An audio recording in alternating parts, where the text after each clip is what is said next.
Hello students, welcome to this video lecture on testing of hypothesis for large samples, part of the course Probability and Statistics.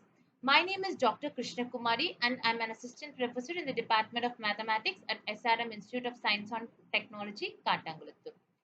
This session is going to be the continuous session, part 2 of testing of hypothesis.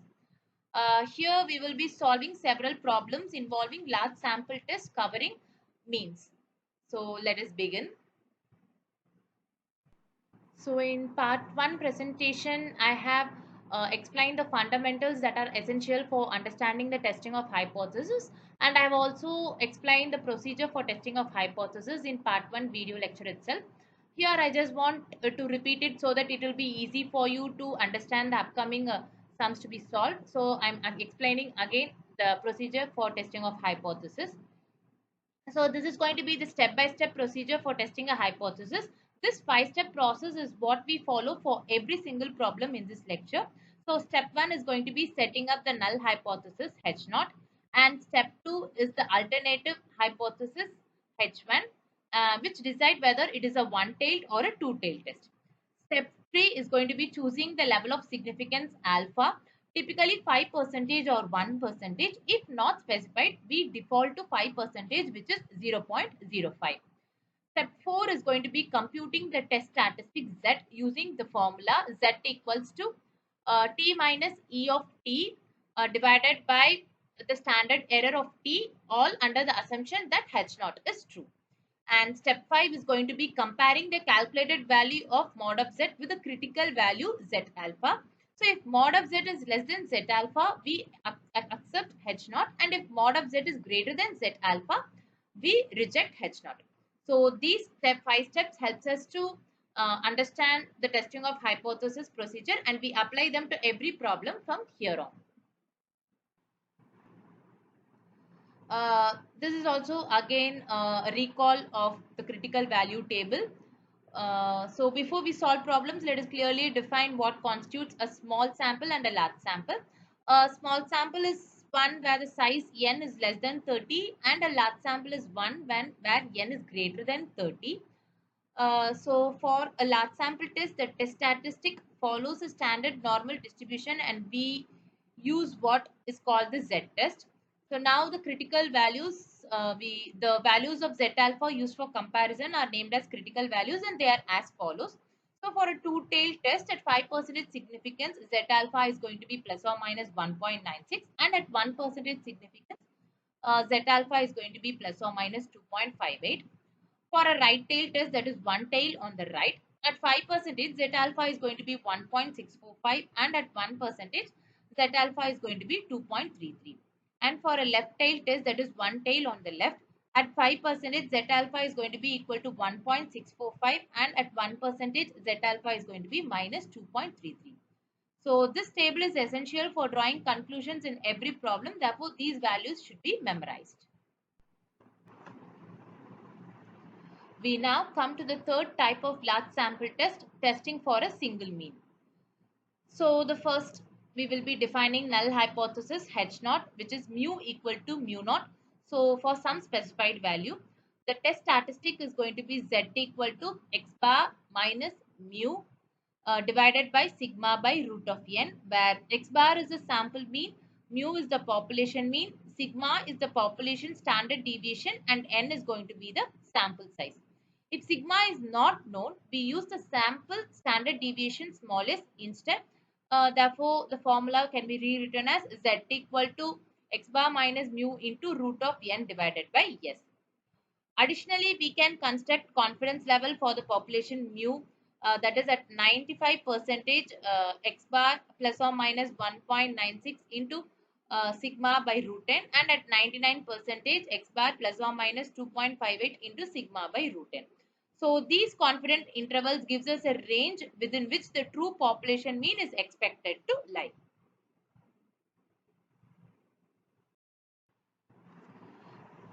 Now we move on to the problems. So our first problem is that the mean lifetime of a sample of 100 light bulbs produced by a company is 1580 hours with a standard deviation of 90 hours.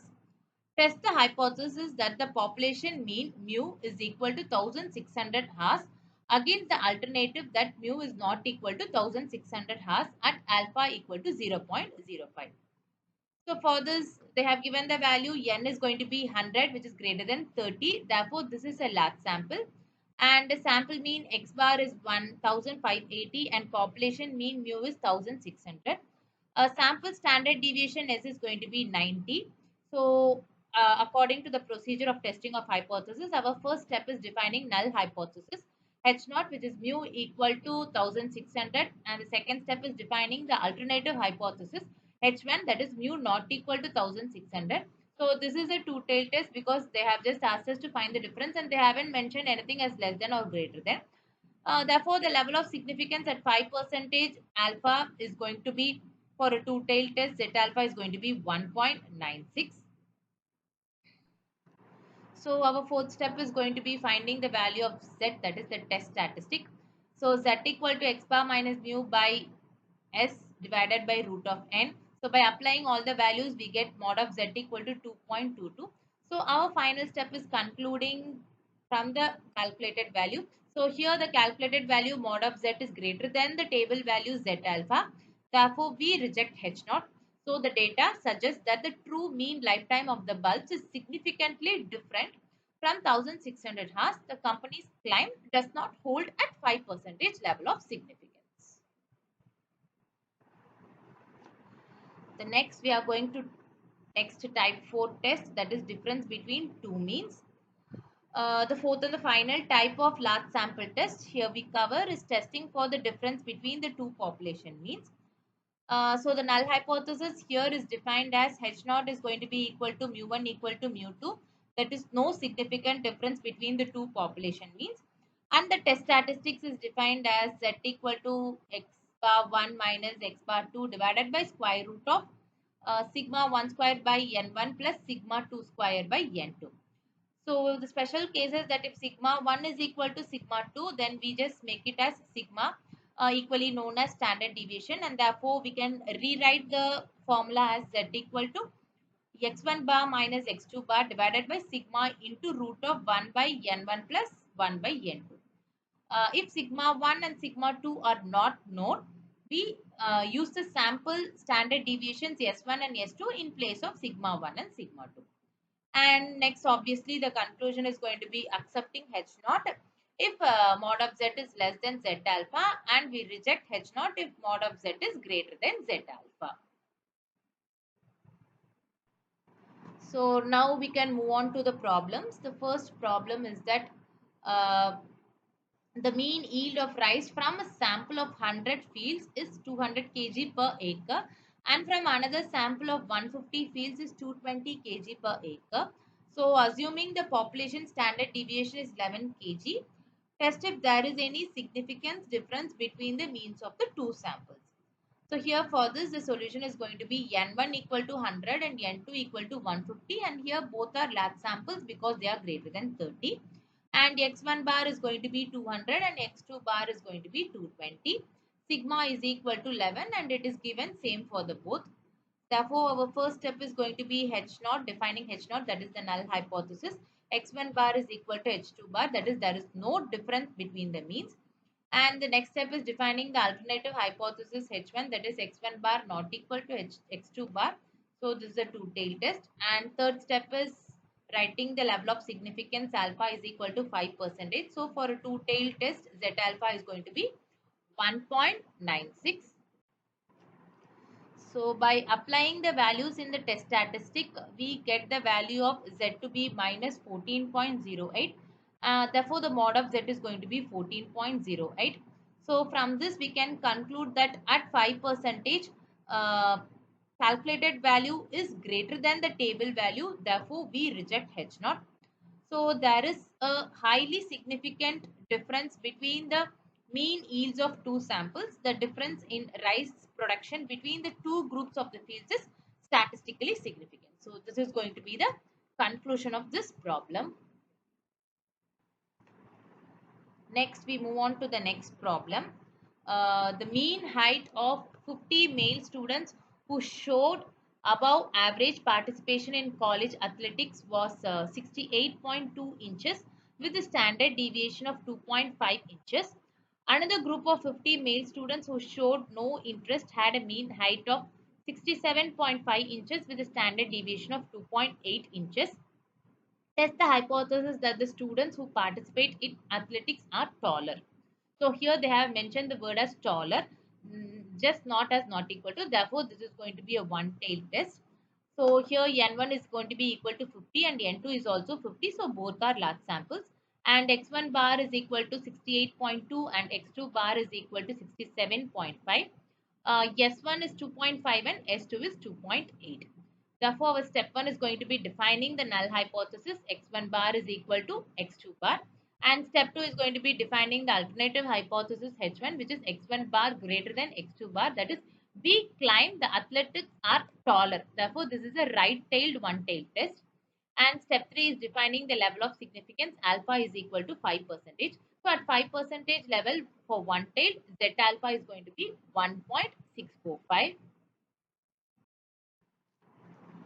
Therefore, by applying the values, we get the Z value as 1.3187. So here mod of Z is less than the table value because here the table value is going to be 1.645. Therefore, we accept the H naught. So since we accept the H naught from the given problem, we can conclude that there is no significant, that is, there is no sufficient statistical evidence to conclude that the students participating in athletics are significantly taller than the non-participants. So this is going to be the conclusion for this problem. So this is going to be the entire summary for both the part 1 video and also this current part 2 video. So this is here I have just giving the summary for all 4 large sample tests covered in both the sessions. So in the previous session, first we saw type 1, that is for single proportion. So Z equal to small p minus capital P divided by root of PQ divided by N. So we use this when comparing one sample proportion to a known population proportion. And then we saw type 2, that is difference between two proportions. And the formula for that is going to be Z equal to small p1 minus p2 divided by root of pq into 1 by n1 plus 1 by n2. We use this type when comparing proportions from two independent samples. Then in this current presentation, we just saw type 3, that is for single mean, Z equal to x bar minus mu divided by sigma by root of n. So we use this when comparing a sample mean to a known or hypothesized population mean. Then we saw type 4, that is difference between two means. So Z equal to x1 bar minus x2 bar, which is divided by root of sigma 1 square by n1 plus sigma 2 square by n2. So we use this when comparing means from two independent samples. And the universal decision rule is simple. If mod of Z is less than Z alpha, that is if calculated value is less than the table value, we accept the null hypothesis. And if the calculated value is greater than the table value, we reject the null hypothesis. So this brings us to the end of this lecture. I hope this session has given you a thorough understanding of large sample hypothesis testing. So in the previous session, we covered the first two types, that is testing for hypothesis for a single proportion as well as for the difference between the proportions. And in this presentation, we covered the remaining two types, that is testing for hypothesis for a single mean and then testing for the hypothesis for difference between two means. So practice these problem types well. So these 4 types comprises the entire testing of hypothesis. Thank you students. Thank you for watching and best of luck.